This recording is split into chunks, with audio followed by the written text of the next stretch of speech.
ایک کافر نے ایک بزرگ سے کہا کہ اگر تم میرے 3 سوالوں کا جواب دے دو تو میں مسلمان ہو جاؤں گا۔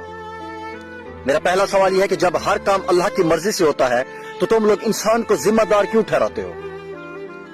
میرا دوسرا سوال یہ ہے کہ جب شیطان آگ کا بنا ہوا ہے تو اس پر آگ کیسے اثر کرے گی؟ اور میرا تیسرا سوال یہ ہے کہ جب تمہیں اللہ تعالیٰ نظر نہیں آتا تو تم اسے کیوں مانتے ہو؟ بزرگ نے اس کے جواب میں پاس پڑا مٹی کا ڈھیلا اٹھا کر اسے مارا۔ اس کو بہت غصہ آیا اور اس نے قاضی کی عدالت میں بزرگ کے خلاف مقدمہ دائر کر دیا۔ قاضی نے بزرگ کو بلایا اور اس سے پوچھا کہ تم نے کافر کے سوالوں کے جواب میں اسے مٹی کا ڈھیلا کیوں مارا؟ تو بزرگ نے کہا کہ یہ اس کے 3 سوالوں کا جواب ہے۔ قاضی نے کہا کہ وہ کیسے؟ تو بزرگ نے کہا کہ اس کا پہلا سوال تھا کہ جب ہر کام اللہ کی مرضی سے ہوتا ہے تو تم لوگ انسان کو ذمہ دار کیوں ٹھہراتے ہو؟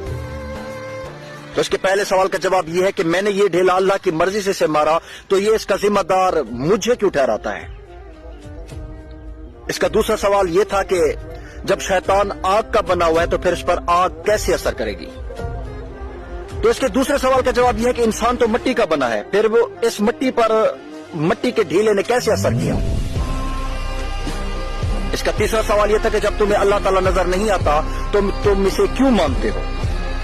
تو اس کے تیسرے اور آخری سوال کا جواب یہ ہے کہ اسے درد نظر نہیں آتا تو اسے محسوس کیوں ہوتا ہے؟ اپنے سوالوں کے جواب سن کر کافر مسلمان ہو گئے۔